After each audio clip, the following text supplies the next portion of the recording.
नमस्कार प्यारे विद्यार्थियों, आप सभी का स्वागत है मेरे YouTube चैनल N.Academy पर। मैं नरेंद्र सिंह चौहान आप सभी को NCERT कक्षा 12 राजनीति विज्ञान की पुस्तक समकालीन विश्व राजनीति का अध्ययन करा रहा हूं। और आज मैं आपके लिए अध्याय दो ध्रुवीयता का अंत लेकर आया हूं। इससे पूर्व में हम अध्याय 1 शीत युद्ध के दौर के बारे में अध्ययन कर चुके हैं और हमने अभी तक अध्याय 1 शीत युद्ध के दौर में पढ़ा कि किस प्रकार द्वितीय विश्व युद्ध के बाद दो महाशक्तियां सोवियत संघ व संयुक्त राज्य अमेरिका उभरी और किस प्रकार उनके बीच वैचारिक सिद्धांतों के मतभेद ने शीत युद्ध की जगह ले ली। और शीत युद्ध के दौर में हमने देखा कि दोनों की वर्चस्व की लड़ाई शुरू हुई और अंत में यह वर्चस्व की लड़ाई सोवियत संघ के विघटन के साथ खत्म हुई और दो ध्रुवों का अंत हो गया और यहाँ पर एक ध्रुवीय विश्व व्यवस्था स्थापित हुई।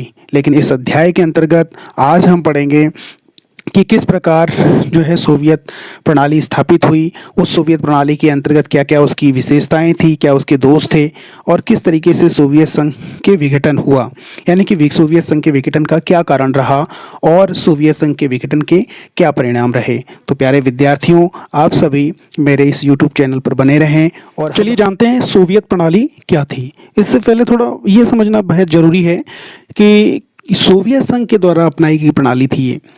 सोवियत संघ यानी कि जिसे सोवियत यूनियन भी कहा जाता था, जिसका औपचारिक नाम सोवियत समाजवादी गणतंत्रों का संघ था, यानी कि इसे अंग्रेजी में union of Soviet socialist Republic कहा जाता था। यूरेशिया के बड़े भूभाग पर विस्तृत एक देश था, यानी कि जब आप विश्व मानचित्र देखेंगे तो आपको यूरोप और एशिया का कुछ ऐसा भाग दिखाई देगा जिसे हमने यूरेशिया कहा था।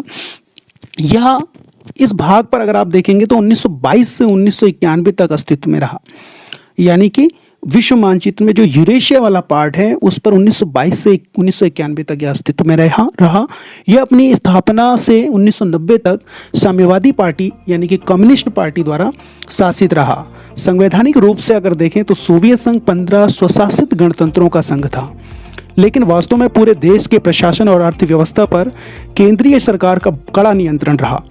रूसी सोवियत संघीय समाजवादी गणतंत्र इस देश का सबसे बड़ा गणतंत्र और राजनीतिक, सांस्कृतिक और आर्थिक केंद्र था, इसलिए पूरे देश का गहरा रूसीकरण हुआ। इसी कारण विदेश में भी सोवियत संघ को रूस बोला जाता था। अब चलिए अब जानते हैं सोवियत प्रणाली क्या थी, जिसे अंग्रेजी में सोवियत सिस्टम भी कहा जाता है। समाजवादी सोवियत गणराज्य यानी कि USSR, union of Soviet socialist Republic, रूस में हुई सन 1917 की समाजवादी क्रांति के बाद अस्तित्व में आया, जिसका श्रेय बोल्शेविक क्रांति के जनक श्री व्लादिमीर लेनिन को जाता है। यह क्रांति पूंजीवादी व्यवस्था के विरोध में हुई थी और समाजवाद के आदर्शों और समतामूलक समाज की आवश्यकता से प्रेरित थी। यह मानव इतिहास में निजी संपत्ति की संस्था को समाप्त करने और समाज को समानता के सिद्धांत पर सचेत रूप से लड़ने का सबसे बड़ा प्रयास थी। ऐसा करने में सोवियत गणराज्य के निर्माताओं ने राज्य और पार्टी संस्था को प्राथमिक महत्व दिया। सोवियत राजनीतिक प्रणाली की धुरी कम्युनिस्ट पार्टी थी। इसमें किसी अन्य राजनीतिक दल या विपक्ष के लिए कोई स्थान न था। अर्थव्यवस्था योजनाबद्ध और राज्य के नियंत्रण में थी। दूसरे विश्व युद्ध के बाद पूर्वी यूरोप के देश सोवियत संघ के अंकुश में आ गए। सोवियत सेना ने उन्हें फासीवादी ताकतों के चंगुल से मुक्त कराया था। इन सभी देशों की राजनीतिक और सामाजिक व्यवस्था को सोवियत संघ की समाजवादी प्रणाली की तर्ज पर ढाला गया। इन्हें ही समाजवादी खेमे के देश या दूसरी दुनिया कहा जाता है। इस खेमे का नेता समाजवादी सोवियत गणराज्य। दूसरी दुनिया के देशों को अगर आप देखें तो इस मानचित्र पर आप देख सकते हैं, जो ये देश आपको दिखाई दे रहे हैं। उसके बाद अगर हम बात करें तो दूसरे विश्व युद्ध के बाद सोवियत संघ महाशक्ति के रूप में उभरा। अमेरिका को छोड़ दें तो सोवियत संघ की अर्थव्यवस्था शेष विश्व की तुलना में कहीं ज़्यादा विकसित थी। सोवियत संघ की संचार प्रणाली बहुत उन्नत थी। उसके पास विशाल ऊर्जा संसाधन था, जिसमें खनिज तेल, लोहा और इस्पात तथा मशीनरी उत्पाद शामिल हैं। सोवियत संघ के दूर दराज के इलाके भी आवागमन की सुव्यवस्थित और विशाल प्रणाली के कारण आपस में जुड़े हुए थे। सोवियत संघ का घरेलू उपभोक्ता उद्योग भी बहुत उन्नत था और पेन से लेकर कार तक सभी चीज़ों का उत्पादन वहाँ होता था। कहने का मतलब अगर आप देखेंगे तो सोवियत जो प्रणाली थी, इस प्रणाली में पूंजीवाद के विरोध में हमने समाजवादी प्रणाली को अपनाया था, जिसमें विकास के आधार को समाज को रखा गया था, ताकि हम समाज में एक समतामूलक समाज की व्यवस्था को स्थापित कर सकें। तो ये प्रयास सोवियत प्रणाली के थे।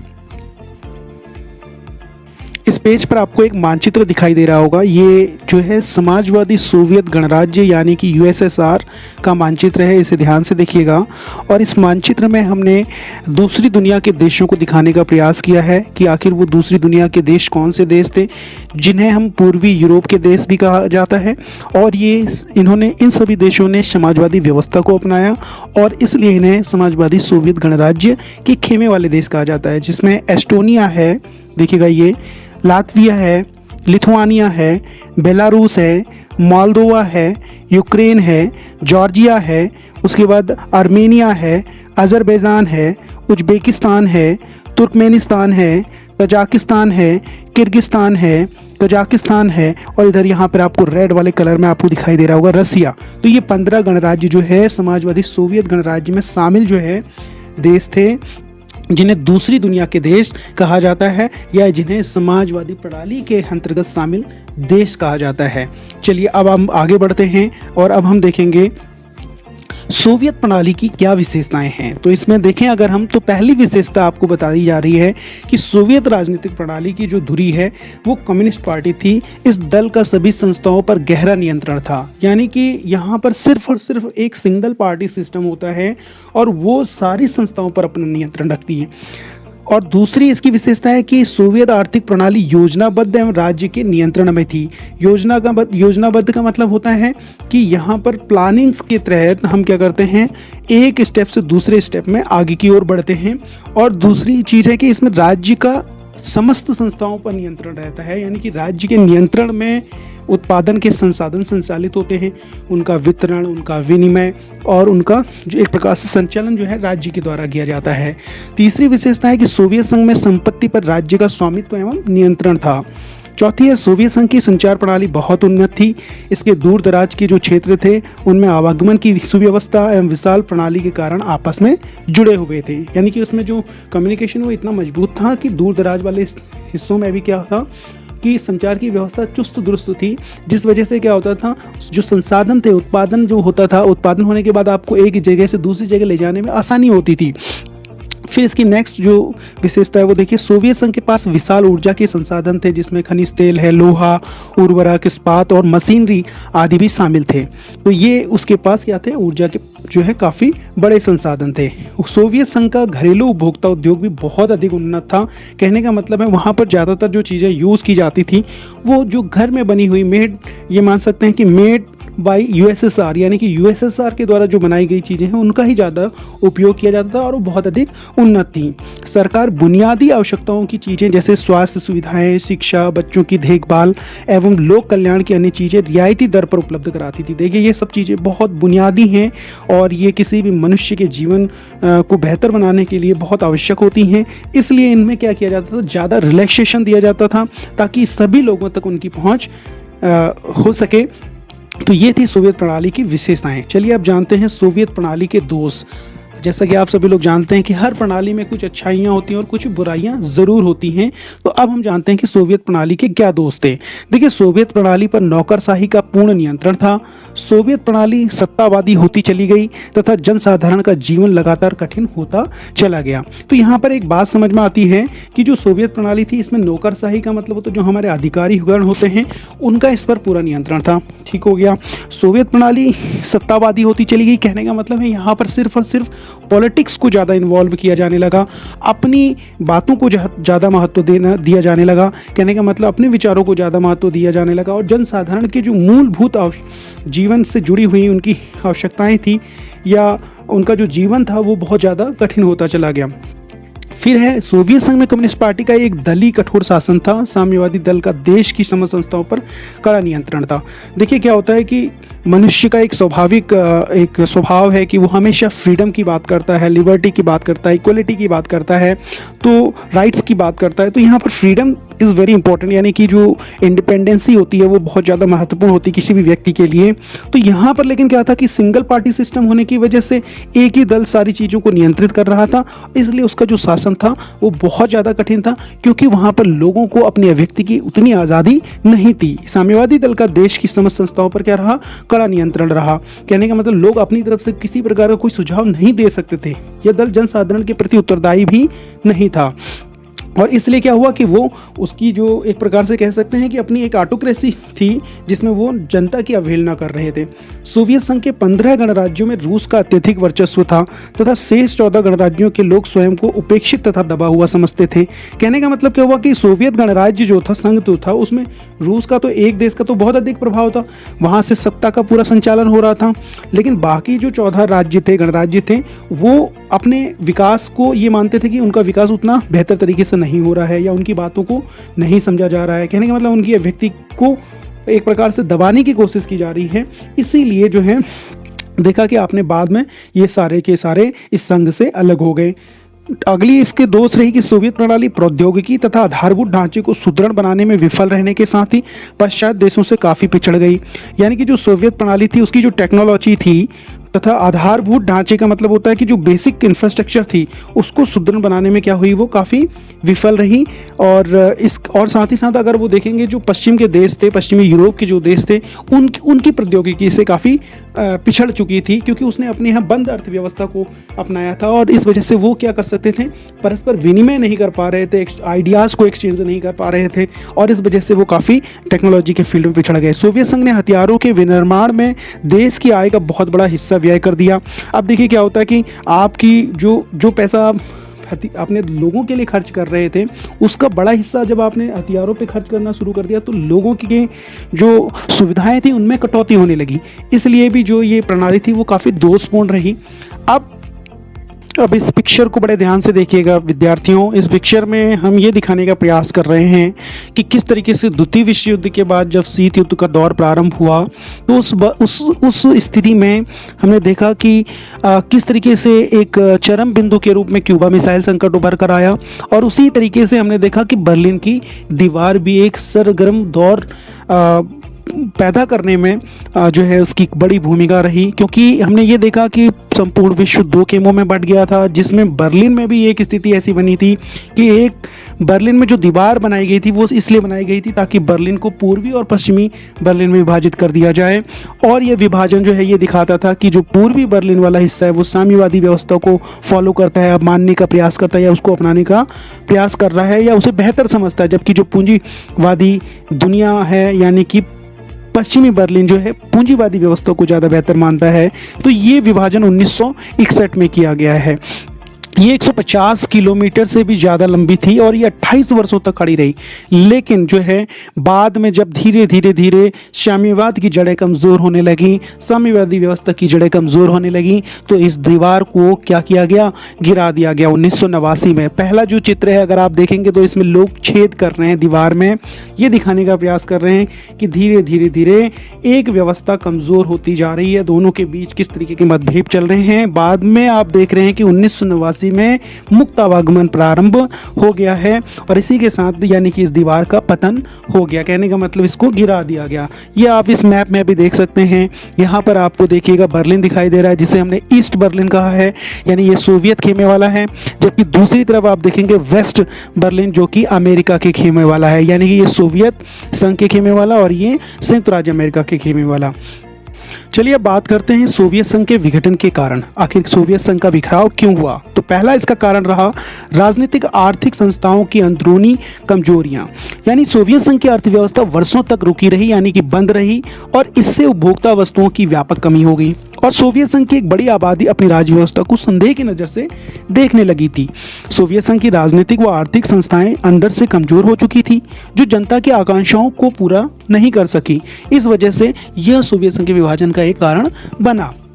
दूसरा कारण अगर हम देखें तो संसाधनों का अधिकांश परमाणु हथियारों व सैन्य साजो सामान पर लगाना, यानी कि सोवियत संघ ने अपना जो अधिकांश संसाधनों का जो अधिकांश हिस्सा था वो अपने परमाणु हथियारों को विकसित करने में और सैन्य साजो सामान पर लगा दिया और जनता की जो आवश्यकता की चीज़ें थी, कहने का मतलब उस पर जो व्यय है वो कम कर दिया। इससे भी जनता में असंतोष पैदा हो गया। साथ ही उसने अपने संसाधन पूर्वी यूरोप के जो पिछलग्गू देश थे उनके विकास पर भी खर्च किया, जिससे सोवियत संघ यानी कि ताकि वो सोवियत संघ के क्या रह सकते हैं, नियंत्रण में रह सकें। इससे सोवियत संघ पर गहरा आर्थिक दबाव पड़ा। अर्थव्यवस्था का गतिरोध आगे चलकर क्या बना, उसके विभाजन का कारण बना। अब तीसरा जो महत्वपूर्ण कारण है वो औद्योगिक क्षेत्र में पिछड़ना। इसमें क्या करा सोवियत संघ ने, क्या करा सोवियत संघ की अगर बात करें तो औद्योगिकरण के विरोध के कारण सोवियत संघ में विज्ञान और तकनीकी का जो विकास है वो नहीं हो पाया। कृषि के द्वारा देश का विकास उस गति से नहीं हो पाया जैसा कि पश्चिमी देशों का हुआ। सच्चाई यह भी है कि सोवियत संघ पश्चिमी देशों की तुलना में पिछड़ चुका था। इससे लोगों को मनोवैज्ञानिक धक्का लगा जो सोवियत संघ के विभाजन का कारण बना। फिर नेक्स्ट में कम्युनिस्ट पार्टी का अंकुश, यानी कि यहाँ पर क्या था, सोवियत संघ पर कम्युनिस्ट पार्टी ने 70 सालों तक शासन किया और यह अब जनता के प्रति जवाबदेह नहीं रह गई थी। एक ही दल होने से सभी संसाधनों पर कम्युनिस्ट पार्टी का नियंत्रण रहता था। साथ ही जनता के पास कोई विकल्प भी नहीं था। पार्टी के अधिकारियों को आम नागरिकों से अधिक विशेषाधिकार मिले हुए थे। लोग अपने को राज व्यवस्था और शासकों से जोड़कर नहीं देख पा रहे थे। साथ ही चुनाव का भी कोई विकल्प नहीं था। अतः धीरे धीरे सरकार का जो जनाधार था वो खिसकता चला गया और जो सोवियत संघ के पतन का कारण बना।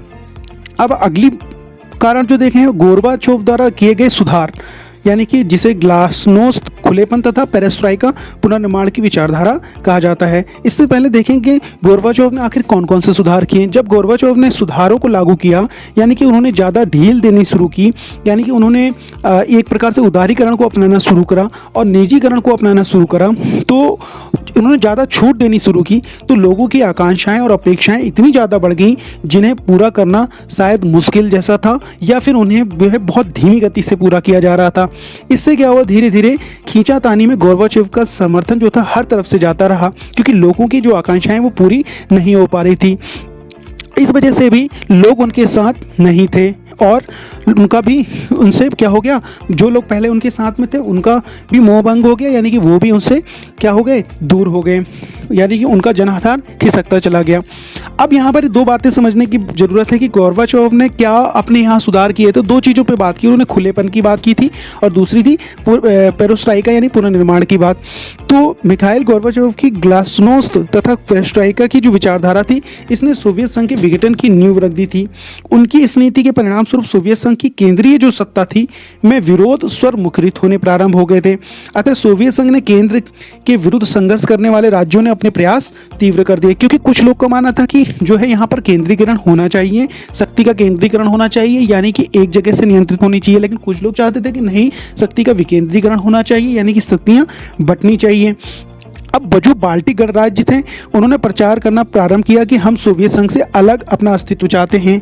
अन्य गणराज्यों ने भी उनका अनुसरण किया। मिखाइल गोर्बाचोव की जो लोकतांत्रिक नीतियों ने गणराज्यों को सोवियत संघ से अलग होने के निर्णय को मान्यता प्रदान कर दी। इसका परिणाम यह हुआ कि एक एक करके सोवियत संघ के जो गणराज्य थे वो स्वतंत्र होते चले गए और इस प्रकार सोवियत संघ का विघटन हो गया। तो ये भी इसका एक कारण रहा।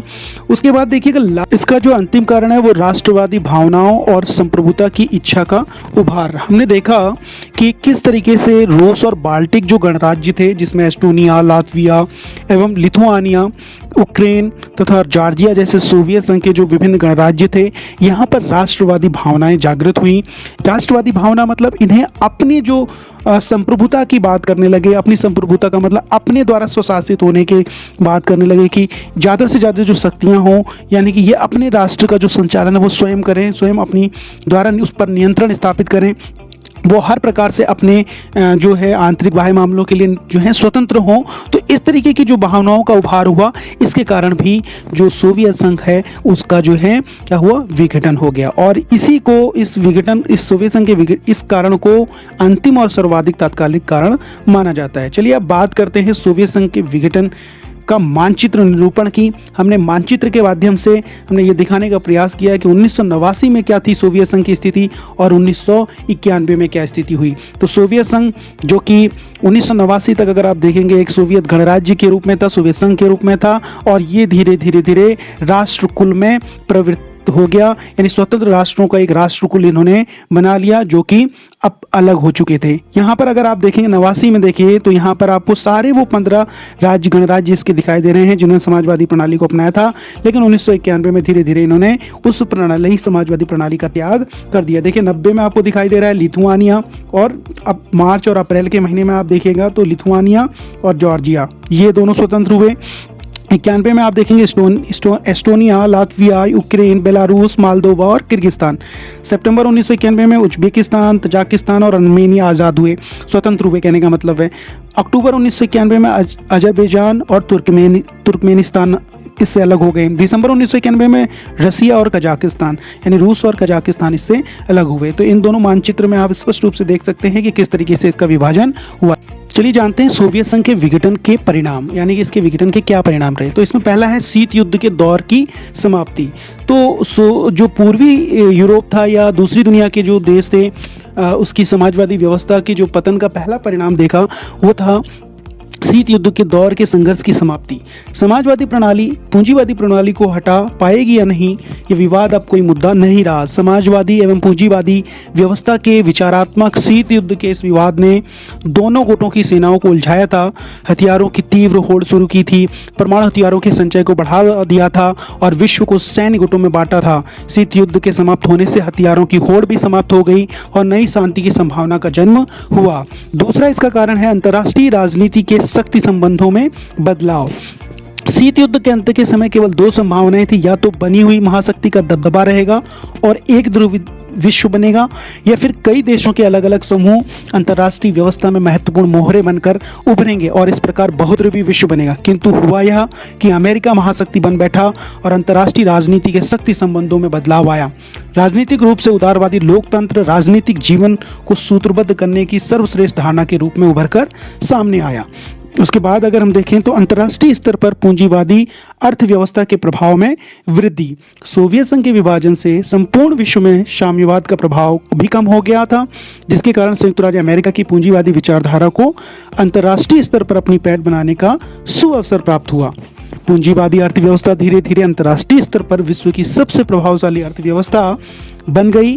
विश्व बैंक और अंतर्राष्ट्रीय मुद्रा कोष जैसी संस्थाएं विभिन्न देशों की ताकतवर सलाहकार बन गईं, क्योंकि इन्हीं देशों की पूंजीवाद की ओर कदम बढ़ाने के लिए इन संस्थाओं ने ऋण दिया था। इन समस्त बातों ने पूंजीवादी अर्थव्यवस्था को प्रत्यक्ष या अप्रत्यक्ष रूप से आगे बढ़ाने एवं विश्व में प्रभुत्व स्थापित करने में सहायता पहुंचाई। उसके बाद अगर हम देखें तो नए स्वतंत्र देशों का उदय, यानी कि कुछ नए स्वतंत्र देश बने।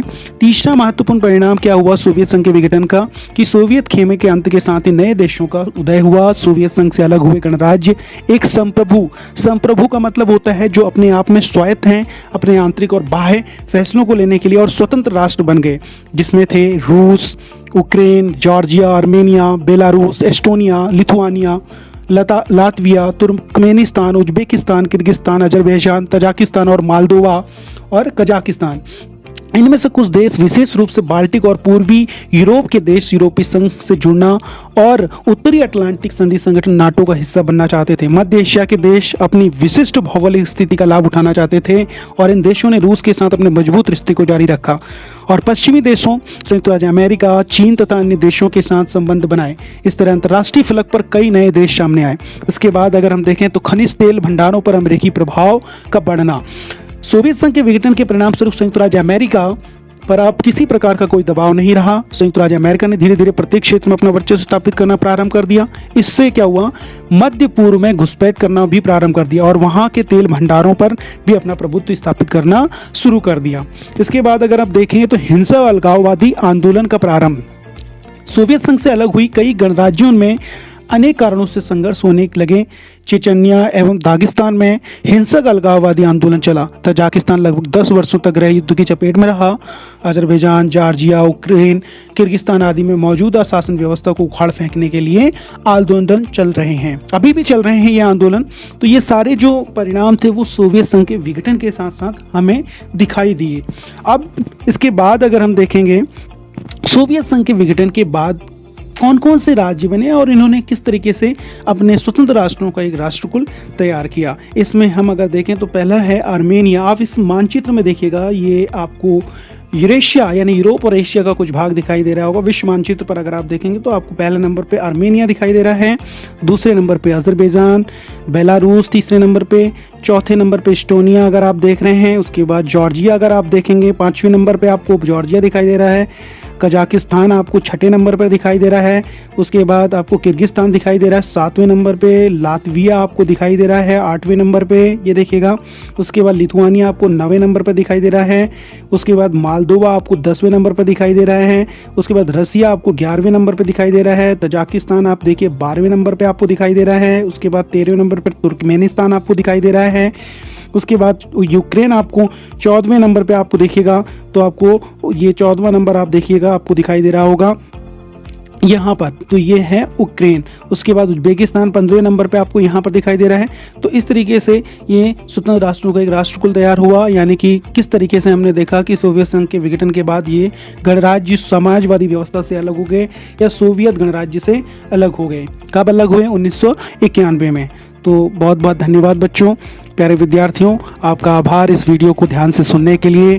तो अगर आपको ये वीडियो अच्छी लगी तो प्लीज़ मेरे इन वीडियोस को आप अपने दोस्तों के साथ ज़रूर शेयर करें और मेरे चैनल को सब्सक्राइब करना मत भूलें, ताकि आप जैसे और भी विद्यार्थी मेरे इन वीडियोस के माध्यम से अध्ययन कर सकें।